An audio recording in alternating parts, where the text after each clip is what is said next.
કચ્છ અને ગુજરાતની રસપ્રદ ઘટનાઓને સમાચાર જાણવા અમારી ચેનલને લાઇક, શેર અને સબસ્ક્રાઇબ કરો। વોર્ડ નંબર 7 ની અંદર જ્યારે આજે મધ્યસ્થ કાર્યાલય ખોલવાનું ત્યારે નક્કી કરવામાં આવી। તમે જેમ જોવો છો તેમ વોર્ડ નંબર 7ના લોકોનો કેટલો ઉત્સાહ હતો અને દરેક એરિયામાંથી 5-5, 10-10, 15-15 લોકો, માતાઓ, બહેનો, વડીલો, યુવાનો આજે બધાએ અમારા 4 જણાના આમંત્રણને માન આપી અને ભારતીય જનતા પાર્ટીના સમર્પિત કાર્યકર્તાઓ છે અને ભારતીય જનતા પાર્ટીના આ વોર્ડ હંમેશાને માટે સમર્પિત રહ્યો છે, કારણ કે નરેન્દ્રભાઈ મોદી સાહેબના હાથ મજબૂત કરવામાં વોર્ડ નંબર 7નો હંમેશા અગ્રીમ ફાળો રહ્યો છે અને સ્થાનિક સ્વરાજ્યની અંદર જ્યારે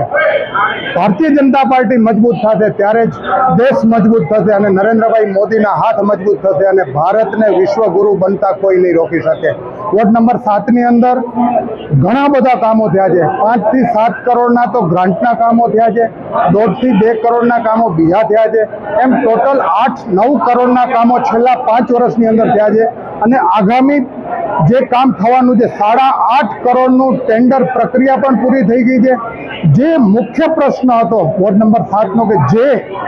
ગટરની સમસ્યાથી જે પાણી, વરસાદી પાણી ગટરના પાણી સાથે મિક્સ થતું હતું અને લોકોના ઘર સુધી પહોંચતું હતું, એના માટે ભારતીય જનતા પાર્ટીના અમારા લોક લાડીલા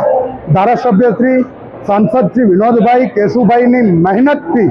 અને નગરપાલિકાના સહયોગથી 8.5 કરોડ રૂપિયા મંજૂર થઈ અને એ બાયપાસ થવાની જ્યારે આજે યોજના પણ નક્કી થઈ ગઈ ત્યારે બાકીના કોઈ કામ પણ બાકી રહેશે નહીં। અમે જેટલા વોર્ડમાં ડોર ટુ ડોર ફર્યા છીએ ક્યાંય પણ અમને સમસ્યાનો સામનો કરવો નથી પડ્યો। હા, નાની એવી સમસ્યાઓ હોય, ક્યાંક સફાઈ ન થઈ હોય, ક્યારેક પાણી ક્યાંક ના આવ્યું હોય, ક્યારેક ક્યાંક કોઈ લાઇટ બંધ હોય, પણ એનો ઉપાય તરત ને તરત થઈ જાય છે। અમારા જે પૂર્વ જે અમારા નગરસેવકો હતા બેન શ્રી રશ્મિબેન, મહીદીપસિંહજી, કમલભાઈ અને સાવિત્રીબેન ખૂબ સારા કાર્યો કર્યા છે। આજે જ્યારે 15-17 કરોડના કામ એક વોર્ડ નંબર 7ની અંદર થતા હોય તો અમારી ચોક્કસ અમારી પોતાની વિશેષ જવાબદારી થાય છે કે હવે પછીના જે કોઈ પણ કામો હોય, જે કોઈ પણ સમસ્યાઓ હોય એ સમસ્યાઓને દ્રઢ સંકલ્પ કરી અને અમે એ પરિપૂર્ણ કરશું। અમારા 4 કાઉન્સિલર, હું રાજેન્દ્રસિંહ હુકુમતસિંહ જાડેજા, મયંકભાઈ રૂપારેલ, સાવિત્રીબેન જાટ, મીનાબેન ગઢવી, અમારા જે અમે જે પેમ્પલેટ આપીએ છીએ એ પેમ્પલેટની અંદર પણ હવેથી અમારા મોબાઈલ નંબર હશે। અમારા મોબાઈલ નંબર ઘર સુધી પહોંચશે અને આપના માધ્યમથી હું ખાતરી આપું છું કે 4 અમારા નગરસેવકો છે ને ક્યારે પણ કોઈનો ફોન નહીં ઉપાડે એવું બનશે નહીં અને હંમેશા 24/7 અમે પ્રજા માટે કાર્યરત પહેલાં પણ રહ્યા છીએ, હજી પણ રહેશું। આપના માધ્યમથી વિશ્વાસ અપાવું છું કે 4 નગરસેવકોની કામગીરી